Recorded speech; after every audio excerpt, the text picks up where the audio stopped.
Kejadian pasal yang ketiga. Manusia jatuh ke dalam dosa. Ayat 1. Adapun ular ialah yang paling cerdik dari segala binatang di darat yang dijadikan oleh Tuhan Allah. Ular itu berkata kepada perempuan itu, "Tentulah Allah berfirman, semua pohon dalam taman ini jangan kamu makan buahnya, bukan?" Ayat 2. Lalu sahut perempuan itu kepada ular itu, "Buah pohon-pohonan dalam taman ini boleh kami makan, tetapi tentang buah pohon yang ada di tengah-tengah taman, Allah berfirman, jangan kamu makan ataupun raba buah itu, nanti kamu mati." Ayat 4. Tetapi ular itu berkata kepada perempuan itu, "Sekali-kali kamu tidak akan mati." Ayat 5. Tetapi Allah mengetahui bahwa pada waktu kamu memakannya, matamu akan terbuka dan kamu akan menjadi seperti Allah, tahu tentang yang baik dan yang jahat. Ayat 6. Perempuan itu melihat bahwa buah pohon itu baik untuk dimakan dan sedap kelihatannya. Lagi pula pohon itu menarik hati karena memberi pengertian. Lalu ia mengambil dari buahnya dan dimakannya, dan diberikannya juga kepada suaminya yang bersama-sama dengan dia, dan suaminya pun memakannya. Ayat 7. Maka terbukalah mata mereka berdua dan mereka tahu bahwa mereka telanjang, lalu mereka menyemat daun pohon ara dan membuat cawan. Ayat 8. Ketika mereka mendengar bunyi langkah Tuhan Allah yang berjalan-jalan dalam taman itu pada waktu hari sejuk, bersembunyilah manusia dan istrinya itu terhadap Tuhan Allah di antara pohon-pohonan dalam taman.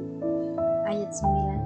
Tetapi Tuhan Allah memanggil manusia itu dan berfirman kepadanya, "Di manakah engkau?" Ayat 10. Ia menjawab, "Ketika aku mendengar bahwa engkau ada dalam taman ini, aku menjadi takut, karena aku telanjang, sebab itu aku bersembunyi." Ayat 11. Firman-Nya, "Siapakah yang memberitahukan kepadamu bahwa engkau telanjang? Apakah engkau makan dari buah pohon yang kularang engkau makan itu?"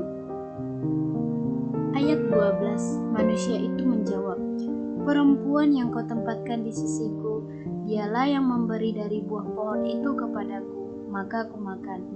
Ayat 13. Kemudian berfirmanlah Tuhan Allah kepada perempuan itu, "Apakah yang telah kau perbuat ini?" Jawab perempuan itu, "Ular itu yang memperdayakan aku, maka aku makan." Ayat 14. Lalu berfirmanlah Tuhan Allah kepada ular itu, "Karena engkau berbuat demikian, terkutuklah engkau di antara segala ternak dan di antara segala binatang hutan. Dengan perutmulah engkau menjalar, dan debu tanahlah akan kau makan seumur hidupmu." Ayat 15. Aku akan mengadakan permusuhan antara engkau dan perempuan ini, antara keturunanmu dan keturunannya. Keturunannya akan meremukkan kepalamu, dan engkau akan meremukkan tumitnya. Ayat 16. Firman-Nya kepada perempuan itu, "Susah payahmu waktu mengandung akan kubuat sangat banyak.